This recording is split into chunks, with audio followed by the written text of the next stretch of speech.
సుదీర్ఘ చరిత్ర కలిగిన తెలుగు వెండి తెరపై అలనాటి మేటి తారలు నటీమణులుగా అలరించిన వాళ్ళు ఎందరో ఉన్నారు. అలాంటి గొప్ప నటీమణుల గురించి మనం ఎన్నోసార్లు ఎన్నో ఆసక్తికరమైన విషయాల గురించి మాట్లాడుకున్నాం. మరి ఈరోజు ఈ వీడియోలో నేను మీ ముందుకు తీసుకొస్తున్నది అలాంటి ఒకప్పటి గొప్ప నటీమణి గురించి. ఈవిడ గురించి ఎంత మాట్లాడినా తక్కువే. ఓ చైల్డ్ ఆర్టిస్ట్గా తన కెరియర్ని ప్రారంభించి ఆ తర్వాత హీరోయిన్గా, ఆ తరువాత సపోర్టింగ్ యాక్ట్రెస్గా విభిన్నమైన పాత్రలతో ప్రేక్షకుల గుండెల్లో చిరస్థాయిగా నిలిచిపోయింది. ఆవిడ పేరు చెప్తే చాలు, ఆవిడ కంచు కంఠంతో ఆవిడ పాడిన పాటలు చిరస్థాయిగా అందరికీ గుర్తుండిపోయాయి. కేవలం ఓ నటీమణిగా మాత్రమే కాకుండా తెలుగు చిత్రసీమ రంగంలో ఓ సింగర్గా కూడా తనకంటూ ఓ ప్రత్యేకమైన గుర్తింపు. మరింతకీ ఆ యాక్ట్రెస్ ఒకప్పటి గొప్ప నటీమణి ఎవరో కాదండి, ఎస్ వరలక్ష్మి. ఎస్ వరలక్ష్మి గారు అనగానే మనందరికీ టక్కున గుర్తొచ్చేది సపోర్టింగ్ యాక్ట్రెస్గా తల్లి పాత్రలో నటించిన అప్పటి నటీమణి. ఈవిడ చిన్న వయసులోనే, తనకి 9 ఏళ్ల వయసులో చైల్డ్ ఆర్టిస్ట్ గా ఎంట్రీ ఇచ్చిన ఆవిడ ఆ తర్వాత హీరోయిన్ గా తెలుగులో ఎన్నో సినిమాలలో నటించడం జరిగింది. అప్పటి స్టార్ నటులు అయిన ఎన్టీఆర్, ఏఎన్ఆర్ల గారితో కలిసి ఎన్నో సినిమాలు, ముఖ్యంగా ఎన్టీఆర్ ఎస్ వరలక్ష్మి గారుల జోడీ అప్పట్లో సూపర్ డూపర్ హిట్ అనే చెప్పాలి. ఇక వీళ్ళు కలిసి నటించిన సినిమాల్లో సత్య హరిశ్చంద్ర, మహామంత్రి తిమ్మరుసు, బబ్రు వాహన, దీపావళి, శ్రీ వెంకటేశ్వర మహాత్యం, వీరాభిమన్యు, శ్రీకృష్ణ సత్య, శ్రీకృష్ణ తులాభారం, రేగిచుక్క, పగటి చుక్క, ఇలా ఎన్నో సినిమాలు. ఏఎన్ఆర్ గారితో కలిసి బాలరాజు, నిండు హృదయాలు, మాయాలోకం, స్వప్న సుందరి వంటి సినిమాలలో నటించింది.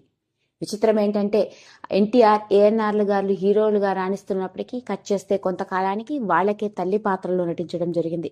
ఇక ఎన్టీఆర్ గారికి తల్లిగా దానవీర సూరకర్ణ, శ్రీకృష్ణ పాండవీయం, వయ్యారి బామలు, ఒగలమారి భర్తలు, అగ్గిరవ్వ, దేవుడు చేసిన మనుషులు వంటి సినిమాల్లో నటించింది. ఆ విధంగా ఒకప్పటి హీరోయిన్ గా, సపోర్టింగ్ యాక్ట్రెస్ గా మరియు సింగర్ గా మంచి గుర్తింపు ఈవిడికి తెలుగు చిత్రసీమ రంగంలో. ఎస్ వరలక్ష్మి గారు అంటే చిత్రసీమ రంగంలో పరిచయం అవసరం లేని గొప్ప నటీమణి. మరి అలాంటి ఈ గొప్ప నటీమణి సినీ వారసత్వం కూడా ఇండస్ట్రీలో కొనసాగుతోందని మీకు తెలుసా? అవునండి, నేను చెప్తున్నది అక్షరాల నిజం. ఎస్ వరలక్ష్మి గారి కూతురు కూడా ప్రస్తుతం మన టాలీవుడ్ ఇండస్ట్రీలో ఒకప్పటి హీరోయిన్ గా, ఇప్పుడు సపోర్టింగ్ యాక్ట్రెస్ గా రాణిస్తున్న స్టార్ నటీమణి. ఆవిడ ఎవరో తెలిస్తే మీరందరూ నోరెళ్లబెట్టవలసిందే. మరింతకీ ఆవిడ ఎవరో కాదండి, ఈశ్వరీరావు గారు. ఈ పేరుకి పరిచయం అవసరం లేదు అని అనడంలో ఎలాంటి సందేహము లేదు. ఎందుకంటే హీరోయిన్ గా ఎంట్రీ ఇచ్చినప్పటికీ ప్రస్తుతానికి సపోర్టింగ్ యాక్ట్రెస్ గా టాలీవుడ్ ఇండస్ట్రీలో మంచి గుర్తింపు, ఎన్నో విభిన్నమైన పాత్రలతో మంచి నటిగా అందరికీ గుర్తుండిపోయింది. తల్లిగా, అత్తగా, వదినగా, భార్యగా సహజ సిద్ధమైన నటులతో ప్రేక్షకులందరినీ అలరించే మోస్ట్ టాలెంటెడ్ యాక్ట్రెస్ ఈమె. ముఖ్యంగా ఈ మధ్య కాలంలో వచ్చిన అలవైకుంఠపురంలో కావచ్చు, అరవింద సమేత వీరరాఘవ సినిమాలోని రెడ్డమ్మ పాత్ర మనందరినీ బాగా ఆకట్టుకుంది. ఓ హీరోయిన్ గా ఎంట్రీ ఇచ్చిన ఈశ్వరీరావు గారు నటించిన మొదటి సినిమా 1990లో ఇంటింటా దీపావళి అన్న సినిమాతో ఎంట్రీ ఇచ్చింది. ఇక ఆ తర్వాత తెలుగులో రామ్ బంటు సినిమాలోని హీరోయిన్ గా మనందరినీ బాగా అలరించి ఎన్నో సినిమాలలో నటించింది. తెలుగులో కంటే తమిళ్లో స్టార్ హీరోయిన్ గా విభిన్నమైన పాత్రలతో బాగా అలరించింది. ఇక సెకండ్ ఇన్నింగ్స్ ప్రారంభించిన ఆమె తల్లి పాత్రల్లోనూ, వదిన పాత్రలోనూ, అత్త పాత్రలో అలరిస్తోంది. ఇక తెలుగు విషయంలోకి వెళ్తే నాగా, భద్ర, లెజెండ్, బ్రహ్మోత్సవం, నేను లోకల్, అలవైకుంఠపురం మరియు అరవింద సమేత వీరరాఘవ, KGF 2 ఇలా భిన్నమైన అలాంటి ఈశ్వరీరావు గారికి మరియు ఎస్ వరలక్ష్మి గారికి మధ్య ఉన్న సంబంధం ఏంటో తెలిస్తే మనందరం నోరెళ్లబెట్టవలసిందే. వీళ్ళిద్దరిది తల్లి కూతుళ్ల సంబంధం. ఒకప్పటి గొప్ప నటీమణి అయిన ఎస్ వరలక్ష్మి గారు ఈశ్వరీరావు గారికి స్వయాన పిన్ని అవుతుంది. అది ఎలాగయా అంటే ఈశ్వరీరావు గారి వాళ్ళ అమ్మ ఎస్ వరలక్ష్మి గారికి అక్క వరుస అవుతుందట.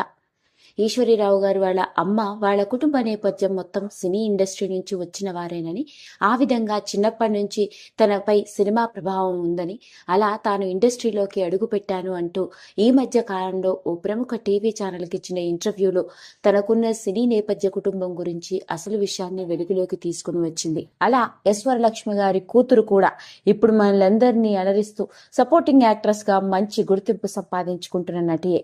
ఆమె ఎవరో కాదు, ఈశ్వరీరావు గారే. మరి మొత్తానికి లేటెస్ట్ గా వెలుగులోకి వచ్చిన ఈ విషయం ఇప్పుడు అందరినీ ఆశ్చర్యానికి గురిచేస్తోంది. సినీ వారసత్వం తరతరాలుగా కొనసాగుతున్న నేపథ్యంలో ఇప్పుడు ఇంకొక గొప్ప నటీమణి సినీ వారసురాలు కూడా ఇండస్ట్రీలో రాణిస్తోందన్నమాట. కనుక మీకు నచ్చినట్లయితే లైక్ చేయండి, షేర్ చేయండి, సబ్స్క్రైబ్ చేసుకోండి. మరిన్ని వీడియోస్ కోసం పక్కనే ఉన్న బెల్ ఐకాన్ని నొక్కడం మాత్రం మర్చిపోకండి.